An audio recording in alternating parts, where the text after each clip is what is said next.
Yes, all you sports fans out there, it is true. We will have professional sports played here in America this summer, and it comes in the form of the Premier Lacrosse League, which announced last week the creation of its championship series for the 2020 season. Now, the season will feature 14 regular season games, with each team playing 4 games. Then come the playoffs, where all 7 teams will be seeded based on overall record and point differential. So if you followed the league last year like I did, it's basically the same idea, only now things get a little more intense because of the shorter season. As I mentioned, each team this summer getting 4 regular season games. Last year in the traditional season format, they would get 10. So not only does every win matter this year, but now every goal matters as much too. So it's not going to just be enough to win, but you also have to win big in order to help your seeding in the postseason. And as for the draft, which will air tonight on NBC Sports Networks at 7 p.m. Eastern, the draft will be missing some of the game's top names in the collegiate level this summer because they all elected to go back for their 5th years of eligibility, which were granted to them by the NCAA for this one-time exception due to COVID-19. But we'll talk about that more in a few minutes because that's sort of the whole premise of this show, is to be the PLL mock draft show. So we'll get to that a little bit in just a minute. So some of the names are missing, but this class is still loaded with talent. But then the other thing that was announced yesterday was that the league is partnering with Genius Sports, which will help them implement sports betting starting this summer with the championship series and on into the future. So now not only will you be able to watch PLL games, but you'll even be able to place bets on the game as well, with prop bets seemingly being the most important feature here for the league. And as a novice sports bettor myself, I've never once in my life bet on a sporting event before, but I'm actually pretty intrigued by this, and I feel like I'll have to check it out later this summer when the season begins. But we can talk about that more later, especially here on the podcast. If that's something that you guys would be interested in, that you want to get into, we can do some segments on that once the season rolls around in late July. But as I mentioned, this is the reason that we are doing this episode. It is the PLL Collegiate Draft, and this show is dedicated to the Taking the Field PLL 2020 Collegiate Draft mock show. Again, tonight at 7 p.m. is the actual draft on NBC Sports. And the draft will be a little bit different this year than last year. Last year it was 4 rounds, each team getting a pick per round. This year it's shortened down to 2 rounds, with each team getting 2 picks total, so 14 picks in all between the 7 teams. And you may be wondering, well, what happens to the draft picks that were traded earlier, like say last season or during this off season, that were for this draft tonight? And the simple answer is those picks will now be deferred to 2021. So for example, the trade that sent Miles Jones from the Chaos to the Redwoods in exchange for Sergio Salcido and a draft pick, that draft pick now moves back to 2021. Same with the deal that sent Romar Dennis from the Chrome to the Atlas in exchange for the Atlas's 3rd round pick this year. That pick will also now be pushed back to 2021.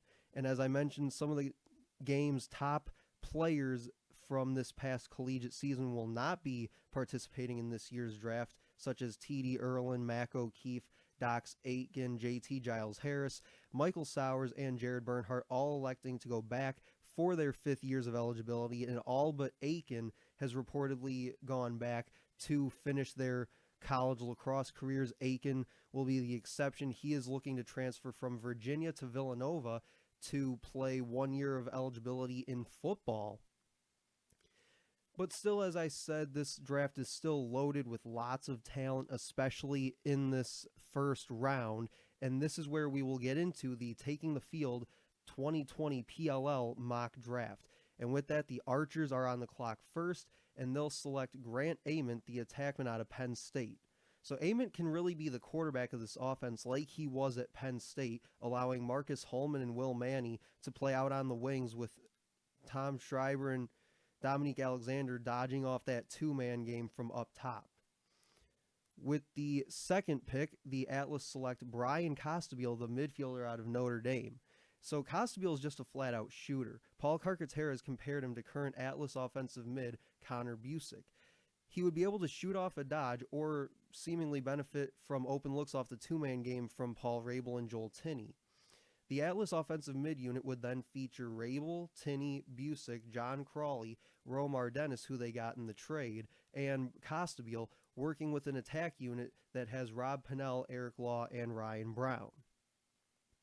With the third pick, the Waterdogs select Michael Kraus, the attackman out of Virginia, so a lot of offense coming off the board early here in this mock draft. Kraus is a tough finisher through contact. You can put a body on him or get on his hands and it won't really do you much good because he'll still find a way to finish the shot. Kraus would slide in at attack with Wes Berg and Kieran McCardle, and I could see Christian Cuccinello sliding up to the midfield here.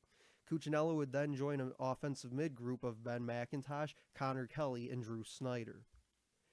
With the fourth pick in the 2020 PLL Collegiate Draft, the Chrome select Nick Mellen, the defenseman out of Syracuse.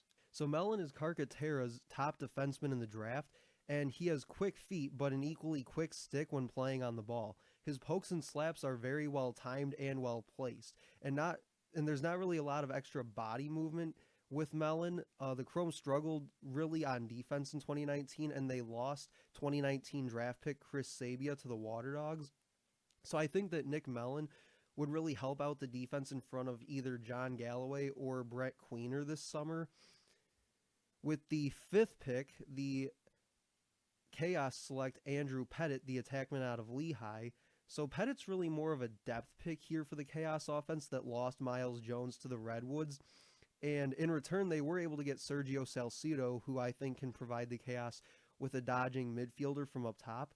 But as for Pettit, he would join an attack unit of Miles Thompson, Connor Fields, and Jake Fricaro, and he would really help space the offense for a guy like Fields who likes to operate from behind the cage, and he'll also offer Fields another option within that offense. I think that if the Chaos were to pick Pettit here, Josh Byrne would probably slide up to the offensive mid in this scenario to pair with Salcido, Deemer Class, and Kevin Buchanan.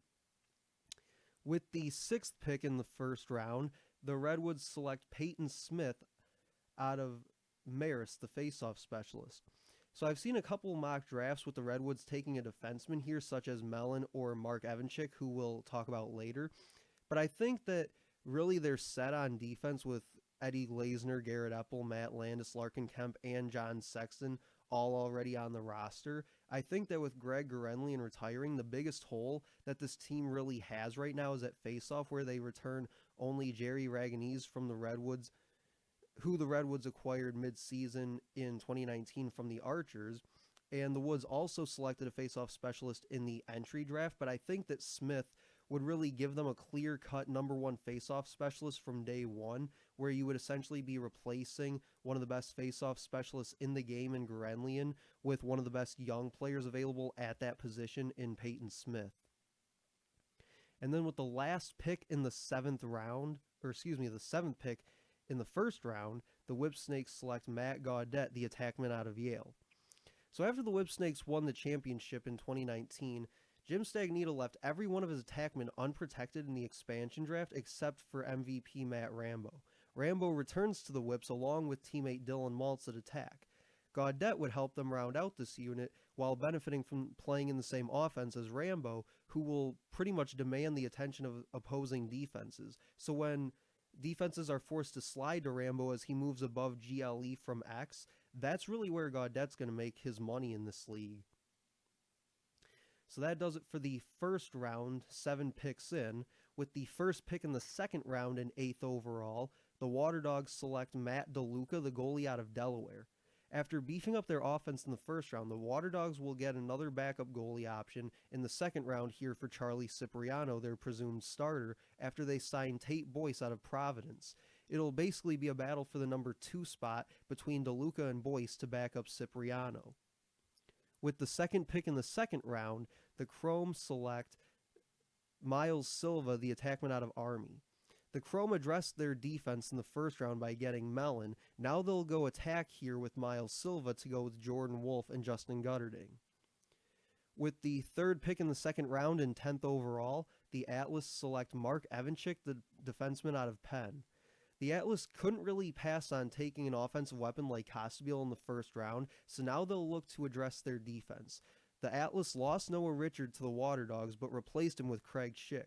I personally wasn't really sold on Austin Pafani last summer, so adding Evanchick would pretty much make Pafani expendable with Tucker Durkin, Callum Robinson, Cade Van Raphorst, Kyle Hartzell, and Schick also on the roster at that point as long poles. With the 4th pick in the second round and 11th overall, the Archers select Tanner Cook, the midfielder out of North Carolina. Now, this is a pick that I got from Pro Lacrosse Talk, but here's my explanation for the pick. With Danny Ite, Ben McIntosh, and Christian Cuccinello all being selected by the Waterdogs in the expansion draft, all that really remains of the Archers midfield unit is Tom Schreiber, Dominique Alexander, and Joey Sankey, who's listed as attack, but I think he'll see most of his minutes this summer at the midfield. Tanner Cook would just add another body to this unit and will benefit from playing with a quarterback like Grant Ament, who the team took number 1 overall earlier in the draft. With the 5th pick in the second round, 12th overall, the Chaos select Tom Rigney, the defenseman out of Army. This pick also comes courtesy of Pro Lacrosse Talk, and here's the summary of their explanation on the pick. The Chaos are basically known for the bomb squad, including Troy Ray and Jared Newman, but Rigney won't likely be the next in line to join that list. Instead, he'll make a name for himself with his defensive abilities, playing both fast and physical, which is just how Andy Towers wants to play. With the 6th pick in the second round and 13th overall, the Redwoods select Jack Kielty, the defenseman out of Notre Dame. So this is another Pro Lacrosse Talk inspired pick, but they have him going higher than this at number 6 to the Woods. But here's my rationale for the pick at 13. So after solidifying their faceoff spot in the first round, the Redwoods look to add depth to an already intimidating defensive unit. The Woods did lose Brian Karalunas to the Waterdogs, and Matt Landis has military service obligations that could prevent him from playing this summer. Not saying it will, just saying that it's something to consider. So Kielty gives the Woods some insurance on defense while continuing that sort of South Bend to Redwoods connection. And he hasn't really announced if he's planning on returning for his final year of eligibility or not. But if he does come out in the draft tonight, it could be a great pickup for Nat St. Laurent, who has already proven from last year's draft that he is a good judge of talent when it comes to drafting. And with the 14th and final pick in the Taking the Field PLL Collegiate Mock Draft, the Whipsnakes select Reece Eddy, the defenseman out of Boston. This is another pick coming from Pro Lacrosse Talk, and here's the breakdown of the pick. The Whipsnakes added to an already impressive offense in the first round, so why not really do the same to the defense in the second round with this final pick? The top LSM spot is really Mike Earhart's to lose, but things get kind of thin behind him because Isaac Papara was there last year, saw time behind Earhart. But really, Reece Eddy would give them another option at the LSM position, and he's a solid one for sure. You know, prior to the season being cut short in the spring, Eddy was second in the nation in caused turnovers per game and third in caused turnovers overall for Boston. So that just about does it for this PLL mock draft. 2 rounds, all 14 picks accounted for. We'll see how it goes down tonight at 7 p.m. Eastern on NBC Sports. That'll do it for this episode of Taking the Field. Make sure to like, share, and comment on this post. Tell me who you guys think that each team will take with their picks.